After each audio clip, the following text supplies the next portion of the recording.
அனைவருக்கும் எனது அன்பான வணக்கம்.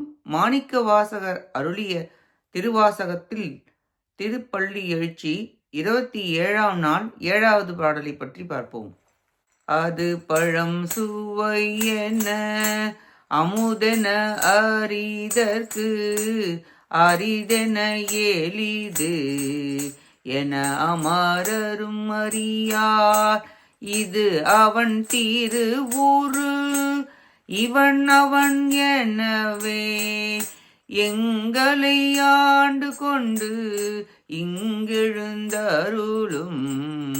மது வளர்பொழில் தீது உத்தர கோச மங்கை உள்ளா திருப்பெருந்துறை மன்னா எது எமை பணி கொள்ளும் ஆறு அது கேட்போம் எம்பெருமான் பள்ளி எழுந்தருளாயே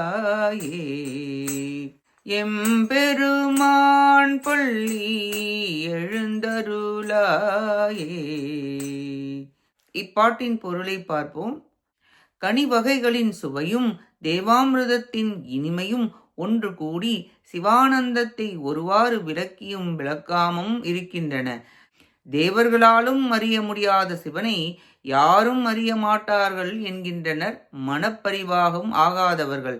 ஆனால் மனம் தெரிந்த பக்தர்கள் அவனை அறிவது மிக எளிது என்கின்றனர். இனி உலகில் உள்ள இத்தனை வடிவங்களாகவும் இவைகளுக்கு அப்பாற்பட்டவனாகவும் அவன் இருக்கிறான். ஆன்றோர்களால் இங்கனம் இயம்பப் பெறுகின்ற ஈஸ்வரனை நாங்கள் உனக்கு எப்படி பணிவிடை செய்வோம் என்னும் வழியை காட்டியருள்வாயாக. தேன் சொரியும் மலர் சோலை சூழ்ந்த திரு உத்தரகோச மங்கை திருத்தலத்தில் எழுந்தருளி இருப்பவரே திருப்பெருந்துறை அரசே, உன் தன்மையாகிய அது பழசுவை எனவும் அமுதம் எனவும் அறிந்து கொள்ள முடியாதது எனவும் அறிந்து கொள்ள எளிமையானது எனவும் தேவர்களும் அறிய மாட்டார்கள். ஆனால் இதுவே அவனுடைய திருவுருவம், இவனே அந்த சிவபெருமான் என்று நாங்கள் சுட்டி காட்டி சொல்லும்படி எளிவந்த கருணையுடன் எங்களை அடிமையாக ஏற்றுக்கொண்டு இந்த மண்ணிலே எழுந்தருள்வாய். நீ எங்களை ஏவல் கொள்ளும் முறை எது? அந்த முறைமையை கேட்டு அவ்வாறே ஒழுகுவோம்.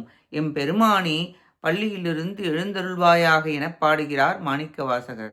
உருவ வடிவமாகவும் குரு மூலமாகவும் வந்து ஆட்கொள்ள அவ்வழியை நாங்கள் பின்பற்றி உன்னை அடைவோம் என்று கூறி பிரார்த்திக்கிறார் மாணிக்கவாசகர். நாமும் சிவபக்தியுடன் குருநாதர் காட்டும் வழியில் நடந்து சிவபெருமானுடைய அருளை அடைய முயல்வோமாக. கேட்ட அனைத்து நல்லுள்ளங்களுக்கும் நன்றியும் வணக்கமும் கூறி விடைபெறுகிறேன். ஓம் நம சிவாய சிவாய நமக. திருச்சிற்றம்பலம்.